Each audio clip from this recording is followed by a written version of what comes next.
Prologue.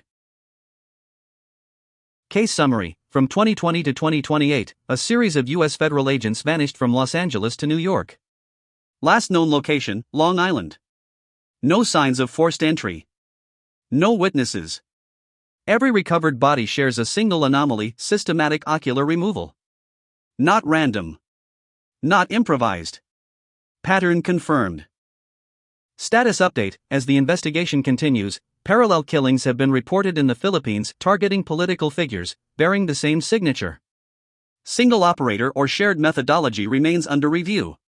Motive, undetermined. Suspect behavior, controlled, mobile, escalating. Note, the perpetrator is not hiding. They are relocating. Chapter 1: Eyes.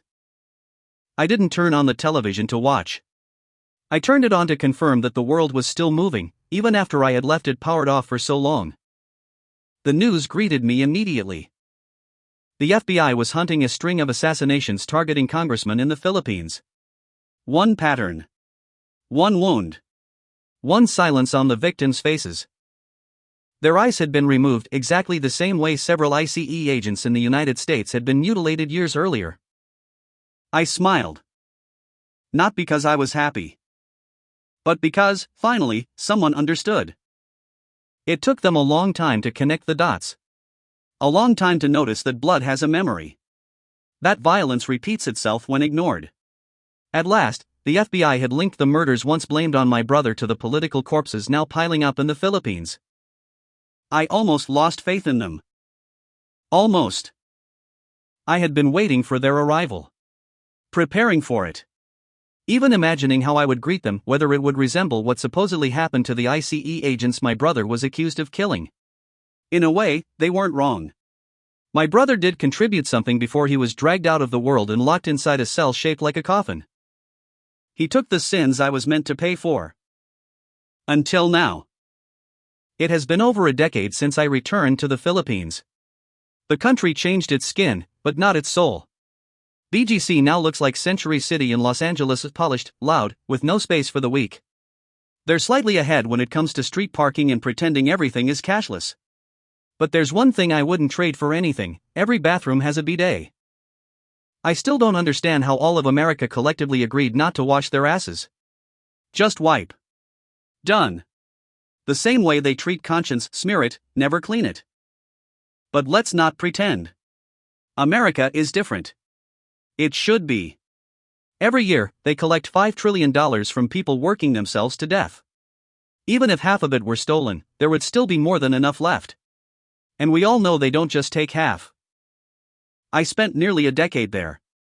I saw how numbers are cooked, how theft becomes a donation, how the wealthy give money to charities they own just to dodge taxes. Meanwhile, the middle class gets deducted every month, no escape, no explanation. Still, at least they don't have PhilHealth. A system designed to remind you that your life is worth less than a hospital receipt. So when notorious corrupt congressmen started dying, the nation celebrated. Not quietly. Not secretly. The killers announced that the public was free to claim everything the dead had owned. And they did. Houses. Cars. Jewelry.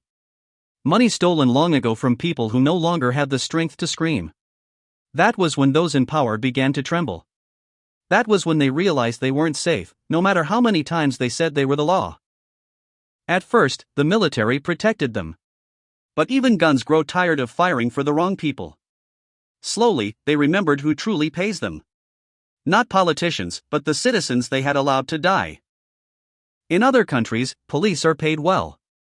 Try to bribe them and you're the one going to jail. Here, 1,000 pesos buys your freedom. In America, try to bribe a cop and your ticket triples. Corruption there isn't for the poor. It's industrial grade. And above all, it's hard to commit crimes there and get away with them for long. So maybe this is the end. Maybe this is the time when everything I've done finally concludes.